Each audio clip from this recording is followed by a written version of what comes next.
This is the ERP Advisor. Today's episode, ERP transformation, upgrade or overhaul?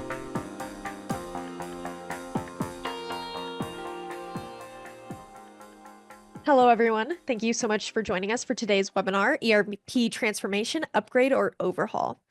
We had a little bit of a change of plans today, so Carly Shuby is going to be our wonderful speaker. Carly is a consulting manager at ERP Advisors Group, helping our clients through the entire life cycle of their ERP project, from needs assessment to go live and beyond. In her time at EAG, Carly has been involved in well over 150 projects. That number's probably even higher now. And has contributed to the successful ERP selection of over 60 organizations and growing.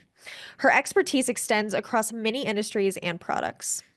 On today's call, Carly and I are actually going to divulge how the specialists at ERP Advisors Group help our clients answer the age-old question: should I upgrade or replace my ERP?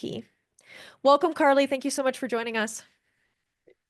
Yeah, good morning or afternoon, depending on where you're at. Excited to be here with you guys. Yeah, it should be an interesting call for today. I know some people are used to seeing Sean's lovely face on the camera, but it's just going to be Carly and I for today.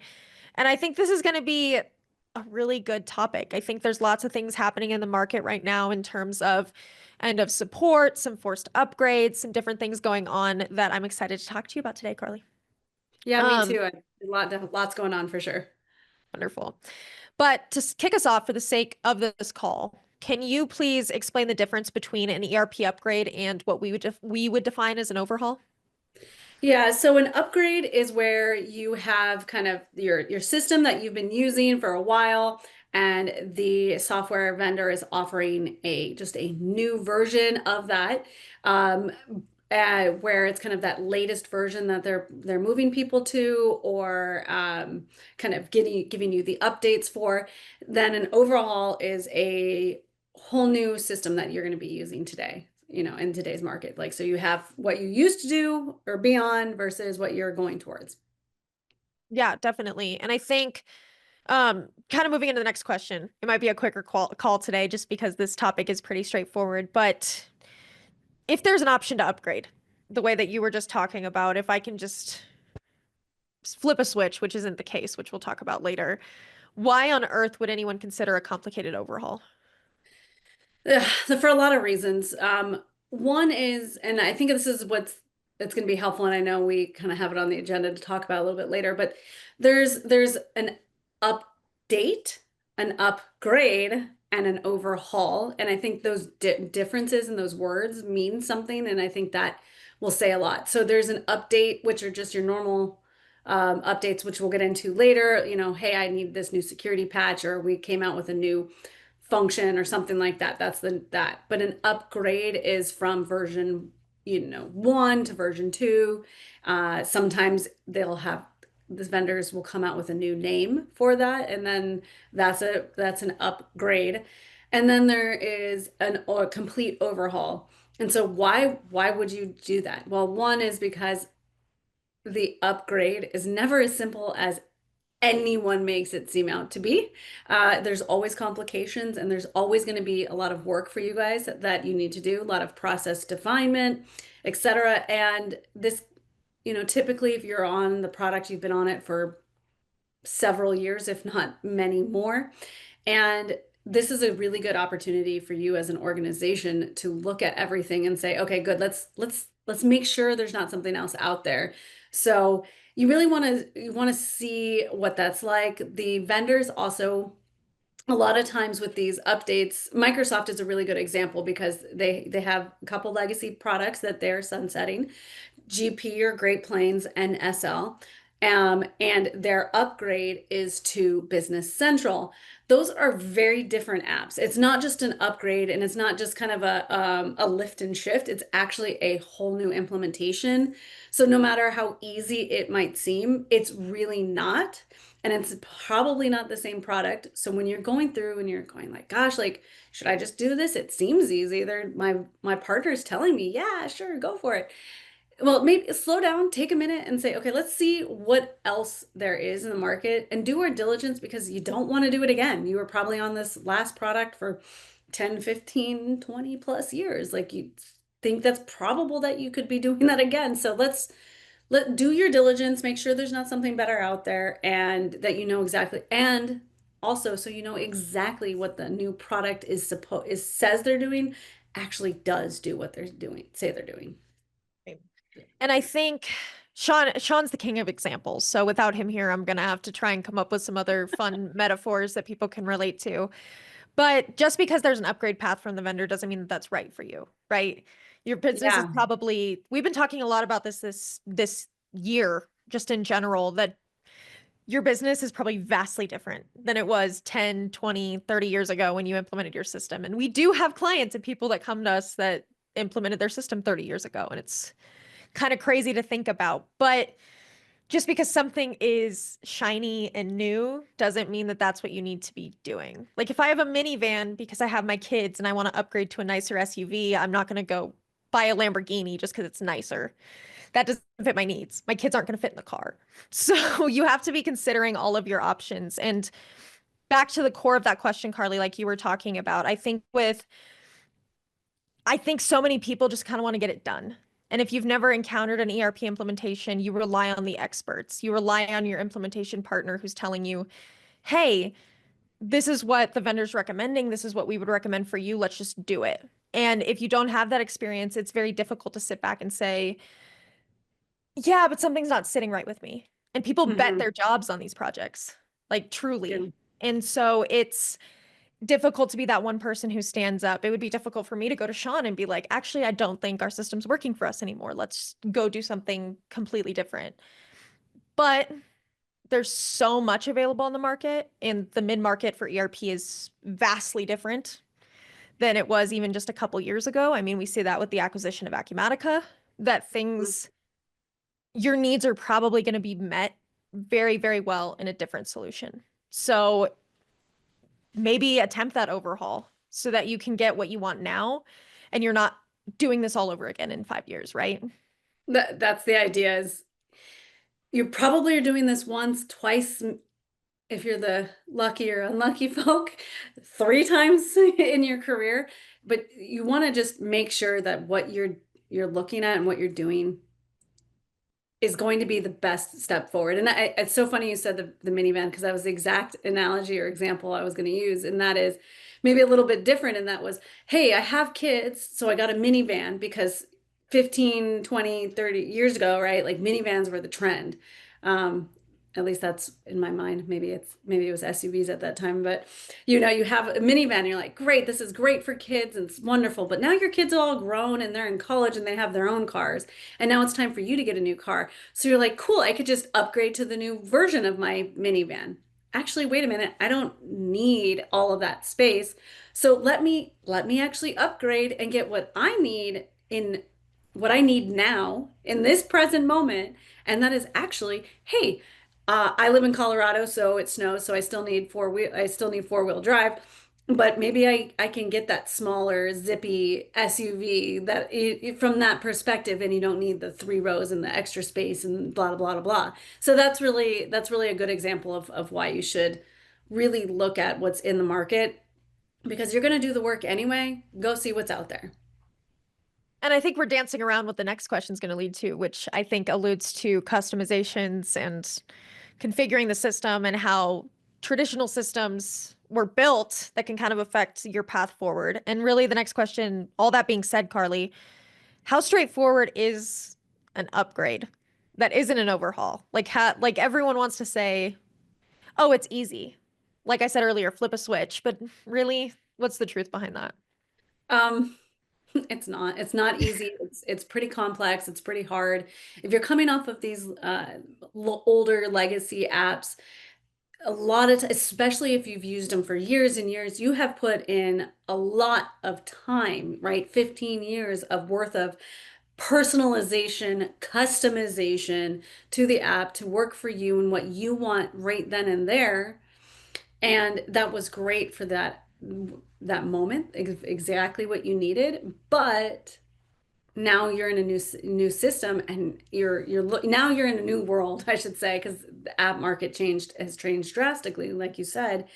Now you go, okay, well, what is out there? Like, oh my gosh, like that approval workflow that I had to customize in the system is just native to these new apps, or automatically sending emails out for your billables, or OCR, kind of that optical character recognition, that automated entry system. Like, all of that stuff is now updated for you or in the system already, and you don't have to do a lot of that, and you don't have to have all of these hard workarounds. On the flip side, you're like, wait, I want my personalization, and that's a whole different story, which we'll get into. But the upgrade is never as simple as they say it is. So take the time to look and say what else is in the market, so that just you're doing your diligence. It's a 1, 2 type of career type of thing that you're going to do. Typically, it could be a couple more, right? So do your diligence, check it out, and see what else is in the market. Yeah. And Sean likes to say this a lot, is no one has ever implemented or upgraded your specific version of your software at this time with your data in this sort of landscape with your people, right? And so each situation, if someone's telling you an implementation is going to be easy, they're lying.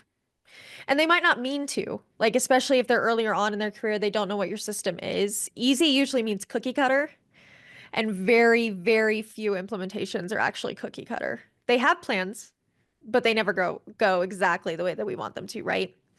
Yeah.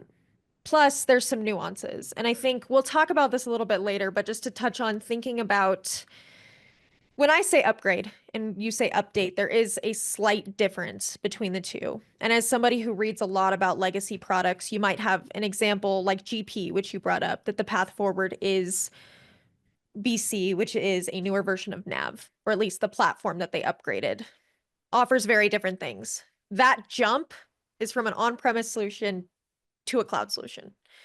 That implementation, even though it is their defined path, their defined roadmap, is going to be very, very different than, hey, I'm upgrading my product and I'm going from this on-prem version of it to the latest supported on-prem version of it, which is an example like EBS. They have a supported on-premises version for their product.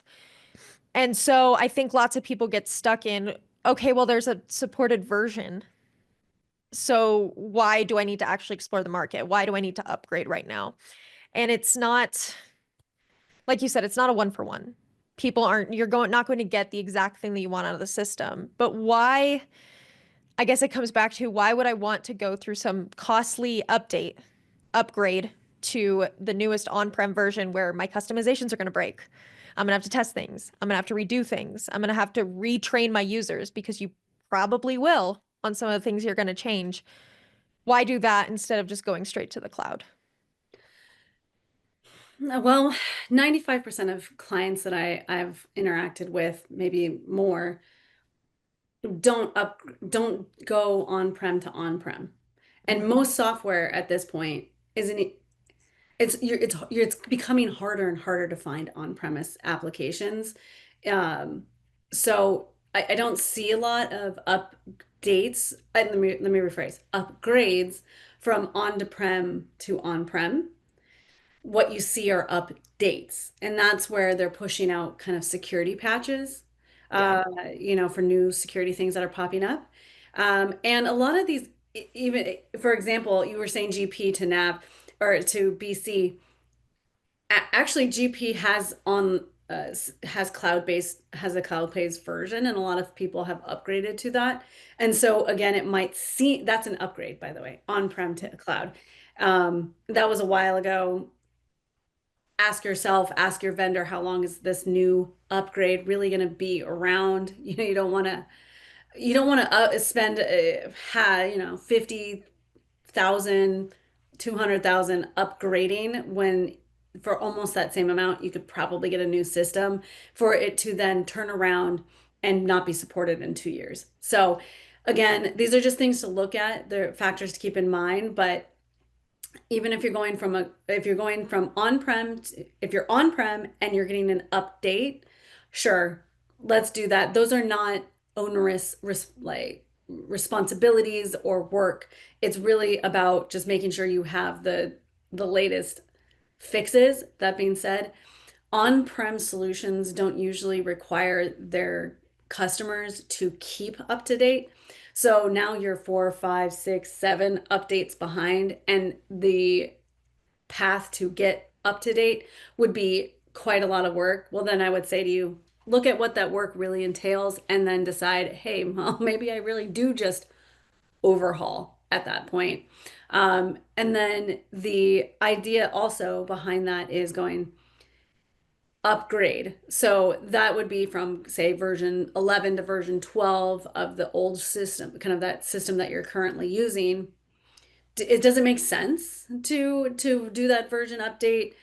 Do I have to? A lot of, I'll say this, SaaS-based clients have updates that get pushed out to them, and they have to stay within 1 to 2 releases, or maybe 3 if you're lucky, within that range. And then the upgrades are much more, that's the difference. Again, it comes down to the nuance of the difference of the vernacular. Update versus upgrade versus overhaul.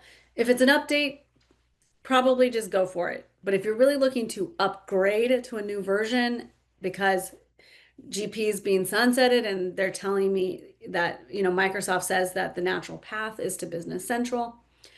Is it really? They're different apps, they have different functions, they have different needs, and there might be something else out there that could work for you. I think you absolutely look at the upgrade version and just put it in a mix of 3 to 4 apps out there and see what's out there. Yeah. And now that we've kind of defined that, we're going into updates. Can you talk a little bit about how, like, the different ways that normal updates work for an on-premise solution versus how those updates work in a cloud solution? Yeah, so for updates on-prem are typically kind of sent over to the customer. The customer then manually applies those updates and then has to do their own diligence and checking on that. It's also up to the client to remember to make those updates, to take the time and energy to make those updates. Sometimes clients don't even have that skill set within their organization, so they have to engage a consultant to do that. And then they don't engage a consultant to do that, so forth, so on. So that's on-prem. SaaS does updates a couple different ways. Ones, they have like these little smaller updates that they'll do where they're just fixing a bug, right? A little bug here or there. But then they'll have kind of more larger updates that they're sending out where, I mean, gosh, the biggest example is AI. AI is the hot topic of the last year and a half, right? So Right.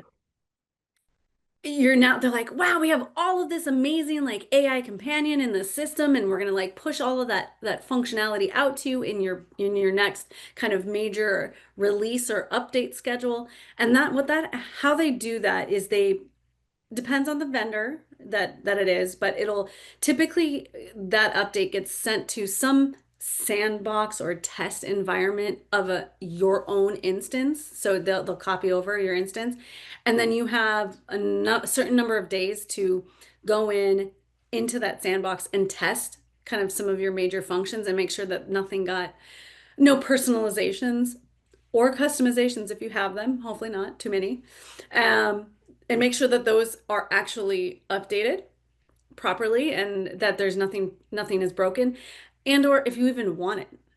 Sometimes you can choose to turn off some of those new features because it doesn't make sense. You don't like it. I don't want my people to be able to do XYZ, whatever that might be. So you have that kind of choice. And then when you're ready and in the time allotment that they allow you, it gets pushed to your production environment. You just have to make the elections. Sometimes those bigger releases are in a system that also has manufacturing, but you're only using it for financials. Well, then that update to that module doesn't matter at all to you. So, sometimes it touches you guys, sometimes it doesn't. Whereas the patches from the on-prem just requires a lot more work and responsibility on the customer themselves. Yeah. And I think this conversation is more important than ever. I know that we've had these discussions. Obviously, we've been around for a long time helping people upgrade, but the way technology is going and the way that vendors are advancing and movements in the market, like I mentioned before, Acumatica is recently getting acquired by Vista. There's just going to be some different changes, and I think the mid-market's going to get even more attention than they ever have before. And I think more than ever before, companies that aren't adapting to the technology are going to fall farther and farther behind.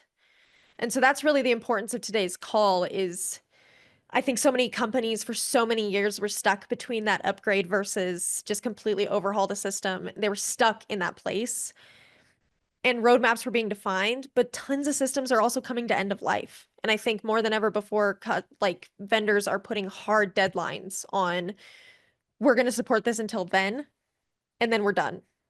And previously, they were a little soft with those deadlines, right? And I think you'd probably seen that where they said they were going to end it, and then all of a sudden the date was extended and it was extended and it was extended. And there was never this hard wording around, you will not receive security fixes as of this date, like we're seeing with GP and some of the other products on the market. And even the ones that haven't given hard deadlines, they're following the same trend. As experts in the industry, you see that. You see that they're focusing on go forward products. They don't want to be supporting a zillion products that only a small share of their customer base is on. So at this point in time, you want to take advantage of that. And I think more and more people should be engaging with consultants or engaging with their implementation partners and figuring out really what that path is. And it's fascinating. On like a last note, I don't know if you're actually seeing this, but one of the vendors, a few of them actually have been announcing AI as a tool not only for customers, but in customization or in upgrades, because they're using the AI to actually test the system. Instead of somebody going into a sandbox, they're using it to run the test, check for anomalies, and then that makes customers' lives 10 times easier. Are you actually seeing that come to fruition, or are you hearing about it? Not yet, but it feels very conceptual at the moment. I think reality will and time will tell us what is actually happening around some of that.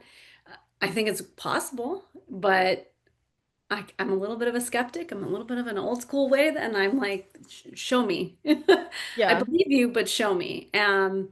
So yeah, I think that's that. And then, guys, if you really want to stay on your legacy app because for whatever, I don't know, reasons you're retiring and you don't want to deal with it. I don't know. Like you want to stay on that legacy app. I can't think of a good example, otherwise I would say that. But you want to stay on that legacy app because you guys really like it. Okay, fine. Or you don't have the money to upgrade it, but it's in the budget for a year and a half from now, fine. Even if the software publisher is sunsetting it, there will always be someone, and it literally could be one person in the market that's going to support you. Now, that doesn't mean you're getting security updates and that there's new features or anything like that. It just means that if something breaks, someone out there will be able to fix it. It's like getting that old 1945 car that, cool, you can find someone, probably not many people. I don't know about 45, but we'll pretend I don't know. We'll find someone that can do the update, but you're not going to be able to have new security. You're never going to put auto locks on an old car, just like you're never going to have the cybersecurity for the old system that's no longer being supported by the vendor, the publisher. And that is a big risk, to have only one person supporting it out there. I have had many multiple clients who are like, we're on this legacy app and we have literally one person that's supporting us and they're close to retirement. And what happens if they decide that they just don't want to work anymore? Now I'm stuck with this legacy app. I have nobody to do the break fixes. So how do we go about that? So, you know, Yeah. I well, was about to hop in there before you went that and just say, I feel compelled to say we highly recommend not doing that. I, Because yes, I don't recommend it, and it's for the reason I said. But if you have like, I'm just saying the world isn't gonna end, but there is a lot of security risk and there's a lot of key man risks around that, and it's better to do it before it's a problem because I've seen it after the problem and it is harder and messier and more costly. yeah. And we actually have a document a resource that if anybody on the call is interested, Charlie on our team can send it over to you, but it's on-prem, the risks of staying on-prem. And I think that hits really like to the point that you were just talking about, to understand when you're making the decision between upgrading and overhauling and where you want to go next. Like those are considerations that you have to keep in mind. And really, Carly, just to kind of wrap up this call, I know we're coming to 30 minutes, which is just about perfect, I think, for most people. What advice do you have for businesses that are currently facing the dilemma of upgrade versus overhaul? One, do your best to codify what your needs and wants are, your requirements for the system, not just what you have today, but those future things that you want, that automation that just doesn't happen in an old system. Take the time to understand what those are. I would be remiss to say do it on your own, because I think you should do it with us, because you've done this once, twice, like I said before, maybe 3 times. The market is changing so fast. Let us help you. Let us help you figure this out. Let us get somebody who's an expert in there in the system with you in this process, because it's harder. It's always harder than what they say. And then I'm always of the mindset of go look at the market and see what's out there, do some comparisons of each other, include the incumbent publisher. Heck yeah, make them show you. I think that's great, and then see what's really going to be the most viable solution for you all. I think Sean likes his lists, so I'll break it down to what like I really think the path is. Like starting out, one, super important to understand your product's roadmap and the life cycle that you're expected for. Are you on a product that's coming to end of life, so it's more urgent? Are you on one that there is a path onto the cloud, so that's where you need to go? Or are you on something that they're not going to support going forward, so you have to completely change your direction? Talk to your vendor, talk to your partner, talk to whoever you can. They are there to be experts, and I would say 99% of the partners in the market are incredible, and they are there to help you and support you, and they will be real with you. And so definitely ask your partner. 2, determine if your current solution is meeting your needs. Once you know that you have to go forward, figure out what that direction is going to be. Is my current solution meeting my needs minus a couple tweaks? Is it completely missing the mark because suddenly we're in adjacent services and we need more from our system and we need a platform that can grow as we do? Or has your scene just changed? Do you have different people? Do you have different things that you need? Determine that. 3, engage with an advisor, whoever that is. I want to throw that out there because shameless plug for us, but we are really there to help you. And frankly, the market's so confusing and there are so many things out there that you just starting out, you might think that you're looking at the right things, but your needs aren't being communicated to the vendor, or there's like a communication disconnect or a gap that we can really help fill, and we do often. And then 4, evaluate and browse the market. Do your due diligence, understand what you really need, understand what's out there, and don't be afraid to ask questions. I know lots of you are putting your jobs on the line in order to advocate for an ERP upgrade, so it's easier said than done. But there are lots of things that you can be doing, and there are people in the market that are here to help you. And I think that that's becoming increasingly obvious as more and more people are trying to upgrade from their systems. Do you have anything else you'd like to add to this discussion, Carly? Always look out for what else is out there when you're going through the process. And then once you've made a decision, make sure that you've done you've checked it against your previous requirements, and go from there and engage help where needed. Perfect. Well, thank you everyone so much for joining us today, and thank you, Carly, for all of your help. We appreciate you being on the call today. Be sure to join us for our next webinar, which is scheduled for Thursday, June 19th, Roadmap for Post-Go Live Optimization of your ERP System.